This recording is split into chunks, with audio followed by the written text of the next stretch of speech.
오늘은 시편 42편에 있는 내용, 시편은 잘 제가 전하지 않는데 좀 우리 상황을 좀 보고 이 내용을 준비했습니다. 사슴이 시냇물을 찾듯이라는 제목으로 말씀을 나눕니다. 42편 1절 함께 읽어보도록 합니다. 시작. 하나님이여, 사슴이 시냇물을 찾기에 갈급함 같이 내 영혼이 주를 찾기에 갈급하니이다. 아멘. 베토벤 이야기를 하고 시작하려고 합니다. 32살에 청력을 잃기 시작했습니다. 그 귓병 때문에 그는 하일리겐슈타트라는 곳으로 요양을 떠나는데 참 거기서 유서를 적습니다. 하일리겐슈타트 유서라는 어떤 글을, 죽음을 직감한 모양이죠. 적습니다. 이렇게 적었습니다. 나는 지난 6년 동안 나아질 것이란 희망 속에 살아왔다. 하루하루 절망의 연속이었다. 나는 귀가 먹고 말았다. 잠시 후 나는 삶을 마감하게 될 것이다. 하나님이시여, 불우한 인생을 마치기 전에 온전한 기쁜 날을 허락하여 주옵소서. 단 하루만이라도 기쁨을 만끽하게 하여 주시옵소서. 내 힘을 다해 작곡한 음악들을 단 하루만이라도 귀로 들어볼 수 있게 해 주십시오. 이게 그 유서에 적힌 기도문이고 내용이었습니다. 근데 그 유서를 적으면서 미처 그가 깨닫지 못했던 음악에 대한 열정이 살아났대요. 이 유서를 적는 중에 이렇게 적었습니다. 내가 죽음을 생각했을 때 음악에 대한 열정이 나를 붙들었다.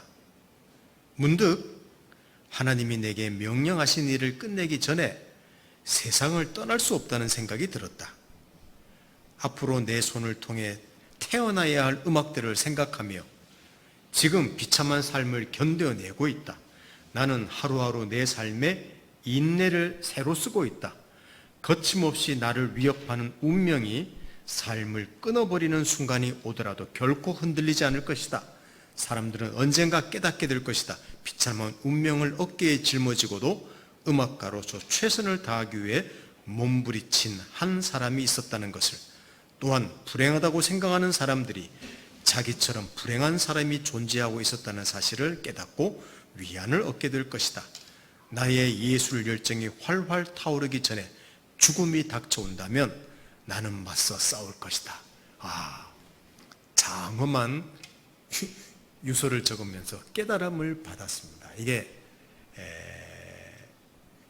베토벤의 깨달음이고, 그가 이런 고통 중에 작곡한 곳이 베토벤 교향곡 2번이었다고 합니다. 근데 2번은 여러분들 궁금하시면 집에 가서 베토벤 교향곡 2번이 뭔가 한번 들어보십시오. 너무나 맑고 깨끗하고 밝기 때문에 오히려 베토벤이 진짜 아플 때 적었나 하고 의문을 품는 사람들도 있답니다. 그 뒤에 그는 24년 동안 귀가 들리지 않지만 작곡 활동을 계속하고 마지막에 적은 작곡한 곳이 교향곡 9번 환희였습니다. 여러분 아시죠? 그거 부를 때 청중들이 다 일어나 박수를 보낸다는 것도 아시죠? 그때 박수를 보냈다고 합니다. 아마 이런 고난이 없었다면 베토벤의 그 위대한 곡들도 탄생하지 않았을 것이라고 많은 분들이 이야기를 합니다. 제가 왜 베토벤 이야기를 하고 시작하는가 하면, 우리 주변을 보면 어려운 환경에 처한 사람들이 참 많습니다.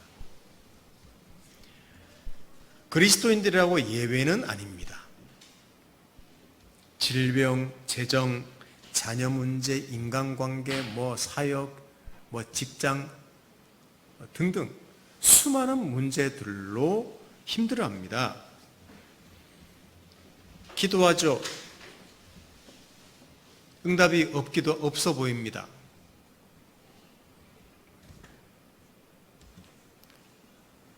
근데 고난을 겪으면 이렇게 낙심하고 두려워하는 경우가 올지라도 축복의 통로가 되기 때문에 그 고난이 우리는 이런 하나님의 뜻을 잘 이해하고 반응해야 합니다. 오늘 그 이야기를 좀 드리는 거예요. 그래서 베토벤의 고난 이야기를, 그 고난을 통해서 그 위대한 오히려 작품이 곡이 탄생했다는 이야기를 제가 하면서 이 고난에 대한 이야기를 조금 하려고 합니다. 시편 42편은 고라 자손의 마스길이라고 하는데, 이 성전에서 그 당시 성전에서 일하던 섬겼던 고라 자손의 교훈이라는 말입니다. 근데 이 내용을 보면요, 42편은 짧은데 굉장히 낙심하고 불안해하고 떨고 있습니다. 마음이 상해 있습니다. 자, 한 세 가지를 말씀드립니다. 낙심하는 이유가 무엇인지 나와 있습니다. 세 가지를 말씀드리는데, 낙심하는 이유 첫 번째로는요, 눈앞에 있는 암담한 현실 때문에 이 고라 자손은 지금 낙심하고 이 시편을 적고 있습니다. 과거 하나님을 마음껏 섬겼던 때가 있었습니다. 그가 성전에도 섬기는 자로서. 근데 지금은 포로로 끌려간 상태예요. 바빌로니아 포로로 끌려간 상태입니다. 하나님을 모르는 사람들 사이에서 외롭게 살면서 많은 고통을 겪고 있습니다. 주변 사람들이 볼 때마다, 야, 너 하나님 믿는다며? 하나님은 전능한 분이라며? 너 하나님 어디 있니? 조롱하는 말을 듣고 사는 때라고 합니다. 그게 이 시편 42편 적을 상황이었습니다. 시편 42편 3절을 한번 보십시오. 제가 읽어드립니다. 사람들이 종일 내내 하는 말이 내 하나님이 어디 있느뇨 하오니 내 눈물이 주야로 내 음식이 되었도다 그랬습니다. 너 하나님 어디 있냐? 이 조롱의 소리를 들었대요. 지금 상태에서 벗어날 소망이 별로 보이지 않습니다. 미래를 예측할 수도 없습니다. 얼마나 답답하겠습니까? 당연히 정말 절망하게 되죠. 여러분, 사람들이 왜 낙심할까요? 왜 두려워할까요? 우리가 겪는 상황, 환경 때문입니다. 저와 여러분도 예외는 아니라고 생각합니다. 낙심하는 둘째 이유는 무엇이라고 나와 있는가 하면, 무능한 자신을 바라보면서 낙심했다고 합니다.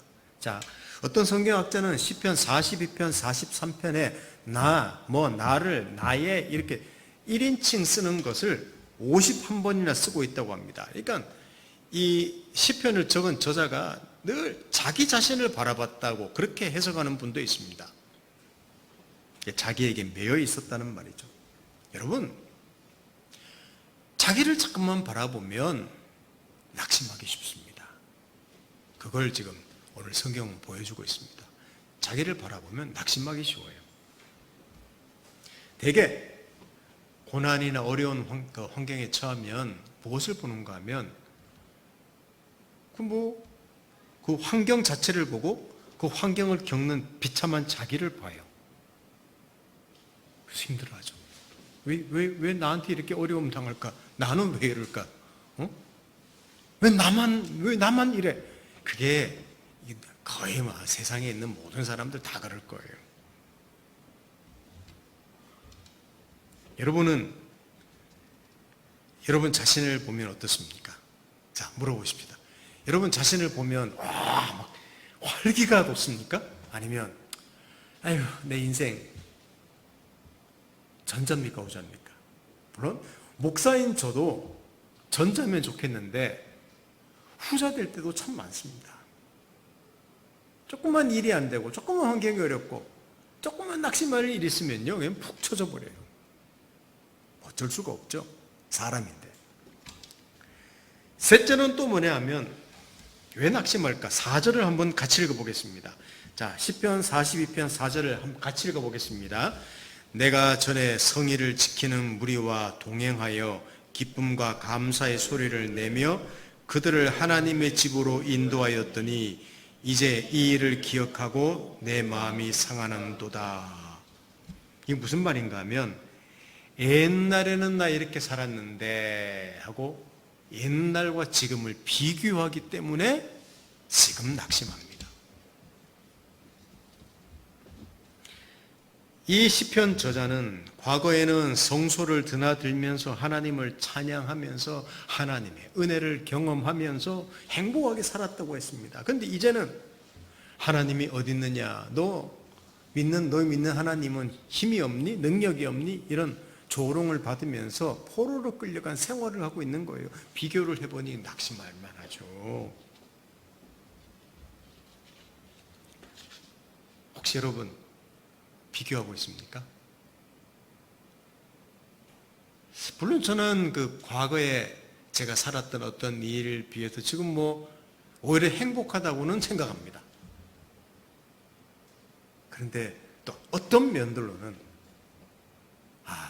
그때가 좋았는데 그때가 옛날이요.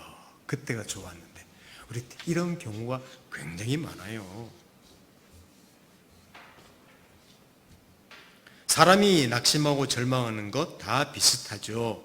뿌리가 다 똑같습니다. 암담한 현실, 자기 자신, 비교해보면 그냥 10중 8구 낙심하게 되어 있습니다.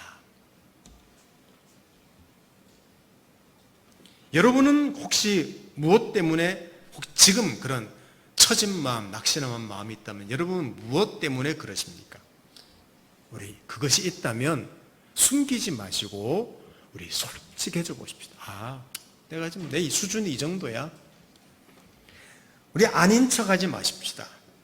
이게 자연스러운 모습입니다. 그리고 혹시 낙심에 있다면 그 낙심에 있는 상황에서 또 시작하면 됩니다. 이게 오늘 잠깐 나누고 싶은 내용이기도 합니다. 오늘 말씀을 보면요, 낙심의 해결책이 나오고 있습니다.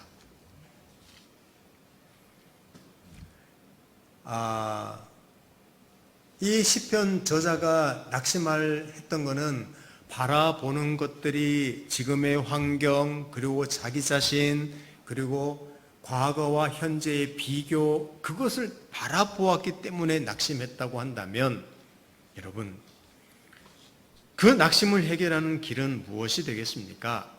이렇게 생각하면 쉬워요. 바라보는 대상을 바꾸면 됩니다. 바라보는 대상을 바꾸는 겁니다. 42편 1절에서 3절을 한번 봅니다. 자, 42편 1절에서 3절을 제가 한번 읽어드릴게요. 하나님이여, 사슴이 시냇물을 찾기에 갈급함같이 내 영혼이 주를 찾기에 갈급하니이다. 내 영혼이 하나님 곧 살아계시는 하나님을 갈망하나니 내가 어느 때에 나아가서 하나님의 얼굴을 배울까? 내 영혼아, 내가 어찌하여 낙심하며 어찌하여 내 속에서 불안해하는가? 자기 영혼한테 말하는 거예요. 너는 하나님께 소망을 두라. 그가 나타나 도우심으로 말미암아 내가 여전히 찬송하리로다. 여러분, 이 시편 저자는 답을 찾아서 지금 고백하는 내용이 42편이에요. 야, 너 낭망하고 있지? 하나님을 바라봐라. 자기 영혼한테 말하는 거예요. 야, 영혼, 야, 이경진 영혼, 응? 너 하나님을 좀 제발 좀 바라봐. 너 뭐 보고 있니? 이제 그렇게 말하는 거예요. 하나님을 바란다는 것은 무엇일까요? 오늘 저자는 사슴이 시냇물을 찾기에 갈급하다. 하나님을 바라본다고 할 때 하나님, 제가 주님 바라봅니다. 이걸 의미하지 않습니다. 여기서 말하는 거는. 여기 바라본다는 말의 정확한 의미는 그걸 이해하도록 사슴이 시냇물을 찾기에 갈급함 같이 그랬습니다. 여러분, 사슴 이야기를 잠깐 하려고 합니다. 열이 많다고 합니다. 사슴은. 그리고 다혈질이래요. 근데 이 팔레스틴 지방에는 건조한 기후가 많지 않습니까? 갈증을 느낄 수밖에 없었다고 합니다. 그래서 헐떡이는 소리를 많이 냈대요. 특별히 남부지방에는 사막이 많기 때문에 혹시 거기 있는 사슴들은 더 헐떡였다고 합니다. 시편 저자는 이것을 말하고 있습니다. 사슴이 물을 어떻게 찾느냐? 그냥 냇가로 가서 홀짝홀짝 마시는 게 아니라 너무 갈증을 느껴서 헐떡이면서 물을 찾듯이 내가 하나님을 바라봅니다 라고 고백하고 있습니다. 이것은요, 많은 해결책 중에 하나님이 한 분입니다 라는 의미가 아니라 하나님을 바라보는 것이 제 생애의 유일한 해결책입니다 라고 고백하는 내용입니다.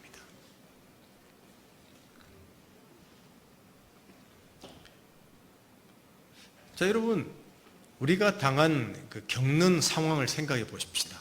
뭐 직장에 어려움이 있거나 건강에 어려움이 있거나 그 해결하는 방법은 많죠. 병원을 가거나 새로운 직장을 찾거나 공부를 하거나 또 학교에 들어가서 또 다른 어떤 생활을 하거나 조언을 구하거나 수많은 방법이 있을 것입니다. 저는 그것을 부인하는 건 아닙니다. 그 도움은 반드시 있어야 됩니다. 그것도 하나님의 도우심 손길이기 때문이에요. 근데 그게 영원한 것은 아니라는 겁니다. 그걸 알아야 된다는 거예요. 그걸 하지 말라는 말이 아니라 그것들을 해결책으로 알고 살 때 그게 안 되면 낙심하는 거예요, 또. 그 모든 것들을 알고 만드시고 통치하시고 합력하여 선을 이루시는 하나님을 바라본다면 그게 가장 확실하고 유일한 해결책일 것입니다. 그거를 이 시편 기자는 말하고 있습니다. 맞습니다. 하나님을 바라보아야 합니다. 아까도 말씀드렸다시피 모든 것을 아시는 하나님, 모든 능력을 가지신 하나님, 또 모든 일들 가운데 합력하여 선을 이루시는 하나님을 의지할 때 거기서 깊은 교훈을 받고 해결책을 찾게 된다는 사실입니다. 여기도 보면 2절에도 살아 계시는 하나님을 내가 바라봅니다 그랬지 않습니까? 어떤 지식은 있다가도 없어집니다. 내가 사람을 의지했는데 존재하다가도 사라지기도 합니다. 어떤 직장을 의지했는데 그 직장이 망해서 없어지기도 합니다. 근데 살아 계시는 하나님은 변함이 없습니다. 그러니 우리가 낙심할 환경에 처할 때 무엇을 바라봐야 되겠습니까? 성경은 하나님을 바라라 라고 명확하게 이야기하고 있습니다. 이게 우리 영혼의 갈망입니다. 이게 하나님을 바란다는 의미예요. 자, 그러면 여러분, 목사님, 저 늘 하나님 그래도 의지합니다. 밥 먹을 때도 기도하고요, 잠자기 전에도 기도하고요, 저 그래도 하나님 의지하는, 그러니까 교회 나오죠, 이렇게 말씀하시는 분들도 있을 것입니다. 그런데 조금 더 나아가서 말씀드립니다. 여기서 하나님을 갈망한다고 할 때 여러분 이런 생각하시겠죠? 예? 저는요, 그래서 성경도 읽어요, 저 기도도 합니다, 특히 문제가 터졌을 때 하나님께 기도합니다 라고 말씀하실 분이 있을 것입니다. 저는 그것은 당연한데 거기서 조금 더 제가 진하게 표현해 보겠습니다. 하나님을 간절히 찾는 방법 2가지를 짧게 말씀드립니다. 하나님을 그러면 갈망하라고 했는데 갈망하는 2가지 방법. 자, 답은 다 말했습니다. 하나님 말씀을 사모하는 것과 기도하는 것인데 이 2가지를 조금 더 깊이 있게 이야기 드리겠습니다. 첫 번째로는 하나님 말씀을 사모해야 됩니다. 이거는 적당히 성경 몇 장 읽는 것 아닙니다. 매일 저는 큐티를 합니다. 그리고 묵상하면서 적습니다. 그것을 말하는 정도가 아닙니다. 제가 얼마 전에 아마 좀 병명은 그 병원에서 이야기하지 않았는데 저는 겪었기 때문에 알고 있거든요. 갑자기 이석증 증상이 나타나서 제가 응급실에 실려간 적이 한 2주 전에, 3주 전에 있었습니다. 아마 원인은 너무 피곤해서 갑자기 찾아온 것 같아요. 재발이 된 것 같아요. 안에 응급실로 제가 그 119 구급차를 타고 응급실 실려간 거는 제 평생 처음 한번 경험해 본 거거든요. 근데 그 사건 이후로 몸을 무리하지 않으려고 굉장히 노력하고 있습니다. 또 잘 먹으려고 합니다. 많이 쉽니다. 왜? 그런 증상이 갑자기 나타나서 구급차에 실려갔기 때문에 제가 해결책을 찾는 겁니다. 그렇지 않습니까?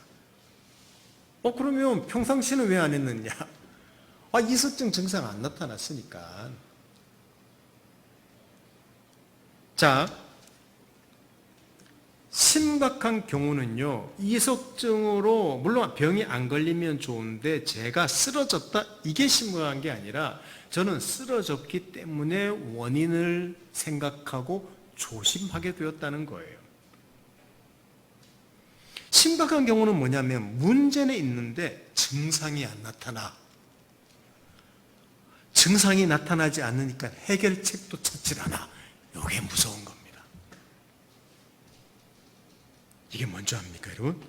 암이에요, 암.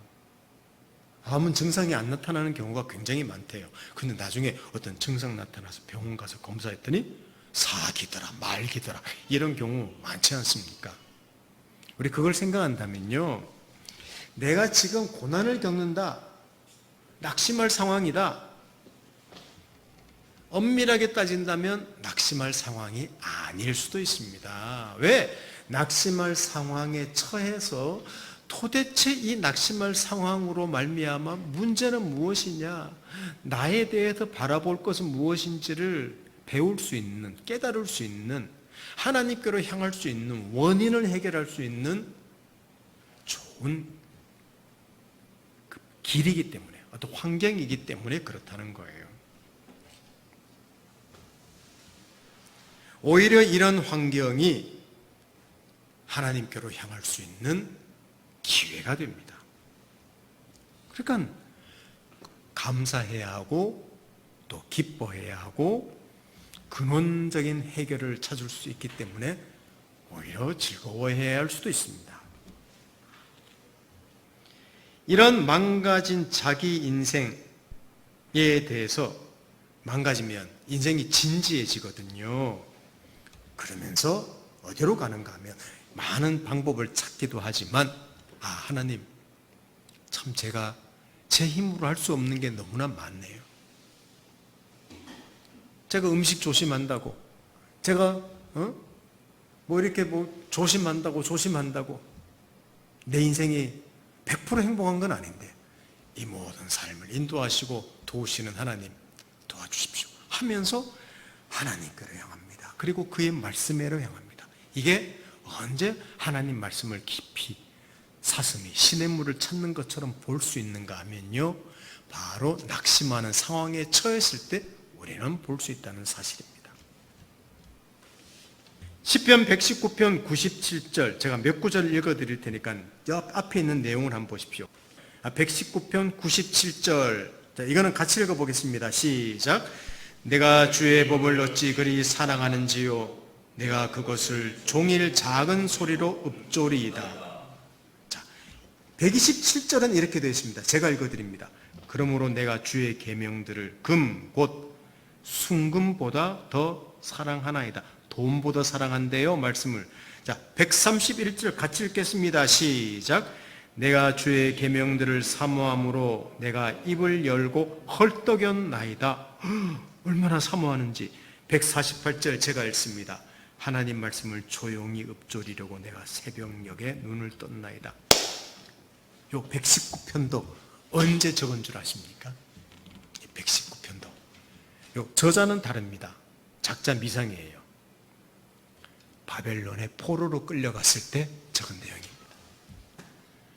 그 어려운 환경에 결국 그들에게 유일한 해결책은 하나님을 바라보는 것이다. 다른 말로 하나님의 말씀, 율법을 깊이 들여다보았다는 사실입니다. 말씀 보는 강도가 달라지는 거예요. 거기서 하나님을 봅니다. 하나님을, 일하심을 봅니다. 하나님의 약속을 봅니다. 하나님의 책망을 듣습니다.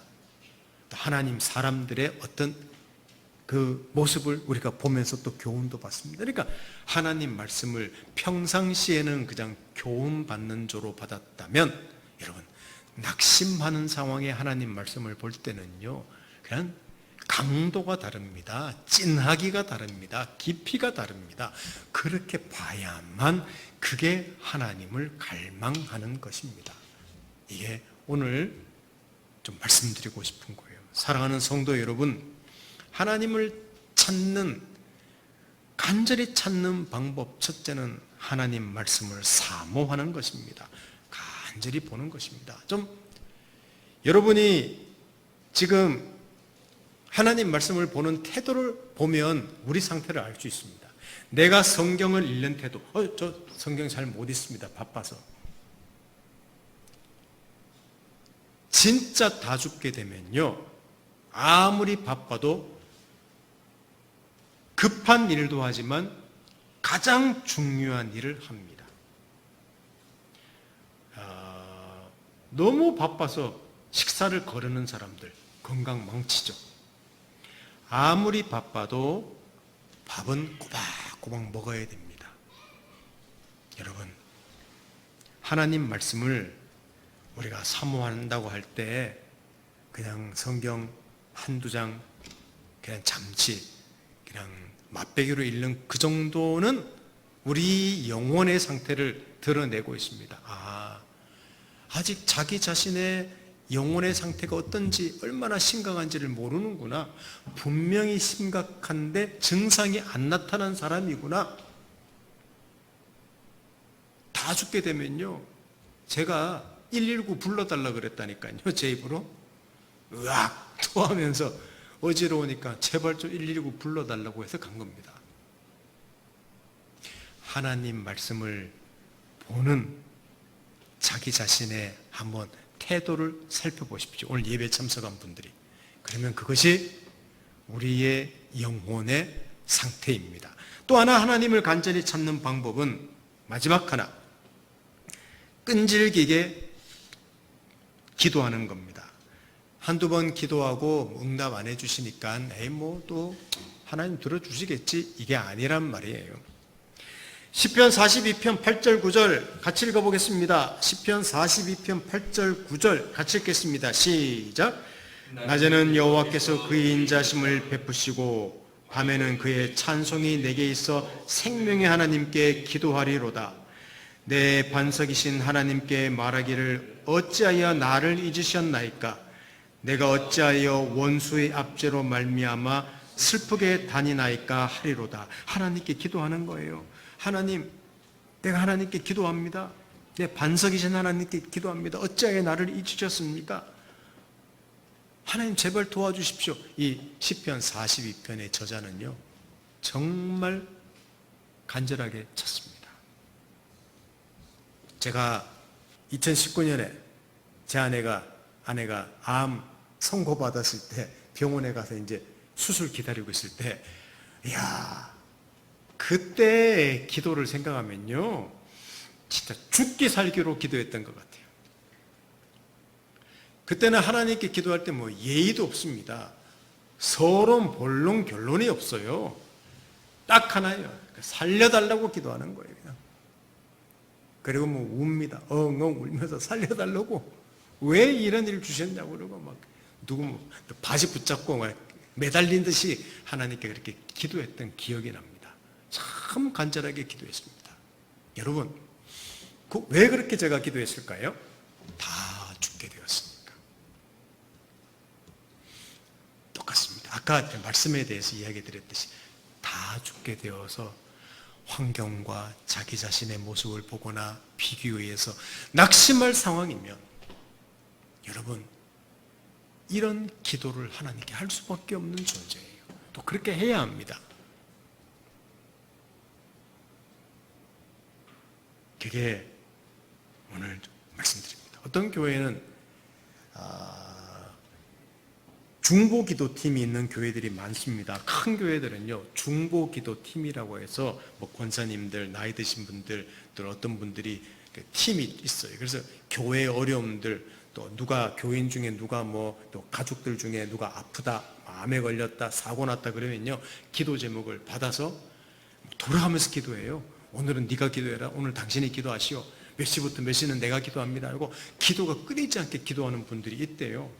그리고 응답받으면 그 응답받은 내용을 가지고 서로 나누기도 하고 참 귀한 분들입니다. 하나님을 경험한 분들입니다. 우리가 본을 받아야 할 이야기입니다. 이분들 왜 그렇게 기도하십니까? 물론 형식적으로 기도하는 분이 있을 수도 있습니다만은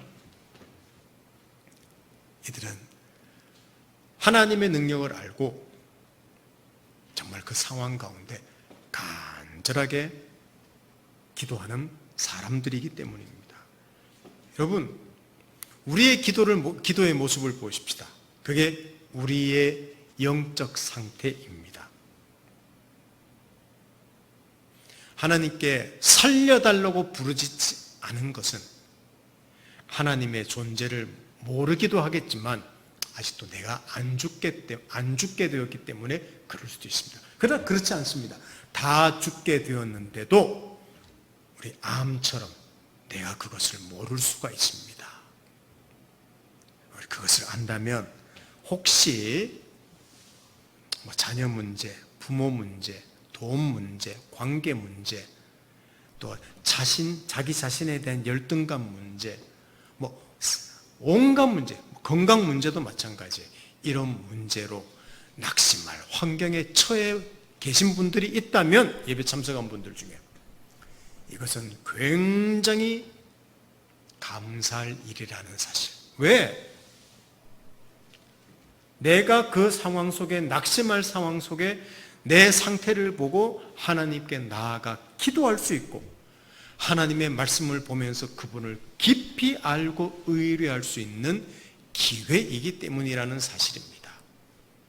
오히려 그런 것을 모를 때가 가장 위험한 때라는 사실을 알면 좋겠습니다.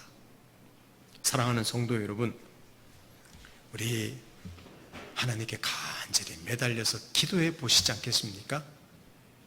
기도할 수밖에 없는 상황이라는 사실을 한번 살펴보시지 않겠습니까? 우리 시편 42편 11절 말씀을 마지막으로 읽고 설교를 마치도록 하겠습니다. 시편 42편 11절입니다. 자, 함께 읽겠습니다. 시작. 내 영혼아, 내가 어찌하여 낙심하며 어찌하여 내 속에서 불안해하는가? 너는 하나님께 소망을 두라. 나는 그가 나타나 도우심으로 말미암아 내 하나님을 여전히 찬송하리로다. 어찌하여 낙심하며 불안해합니까? 제가 말합니다. 여러분한테 말합니다. 어찌하여 낙심하며 불안해하십니까? 하나님을 바라보십시오. 하나님을 바라보십시오. 이렇게 말씀을 드리고 싶습니다. 여러분, 하나님을 간절히 찾을 때입니다. 하나님께 매달릴 때입니다. 목숨 걸고 기도해야 될 때입니다. 하나님이 우리를 고치고 회복시키실 때입니다. 바로 지금 그럴 때가 지금이라는 상황을 알면 좋겠습니다. 저는 여러분이 돈을 많이 벌고 하는 일마다 잘 되기를 지금도 기도하고 있습니다. 그러나 여러분의 영혼이 풍성하고 기름지기를 더 많이 기도하고 있습니다. 하나님께서 이런 축복을 모두에게 주시는, 지금 당하는, 지금 겪는 모든 일들을 가운데 오히려 하나님 말씀을 또 하나님께 기도하는 일에 우리가 좀 집중함으로 우리의 영혼이 회복되고 또 하나님의 도우심을 깊이 누리는 우리 인생에 있어서 가장 행복했던 순간이 되기를 예수님 이름으로 축원합니다. 함께 기도합니다. 하나님 아버지, 혹시 우리 중에 인생에 낙심할 일을 겪는 환경에 처한 분들이 있습니까? 얼마나 낙심될 일입니까? 얼마나 힘 빠지는 일입니까? 얼마나 두려워할 일입니까? 자연스럽습니다. 그러나 오히려 이런 일이 하나님을 찾고 하나님 앞에 깊이 무릎 꿇고 하나님을 경험하며 우리가 위대해지는 순간임을 안다면 도리어 감사함으로 하나님께 나아가는 정말 현명하고 믿음으로 사는 저희들 되도록 도와주시기를 원합니다. 우리 쉼을 담는 교회의 성도들이 기도하는 사람이 되게 하시고 하나님 말씀을 사모하는 사람들이 되도록 도와주십시오. 예수님의 이름으로 기도드립니다. 아멘.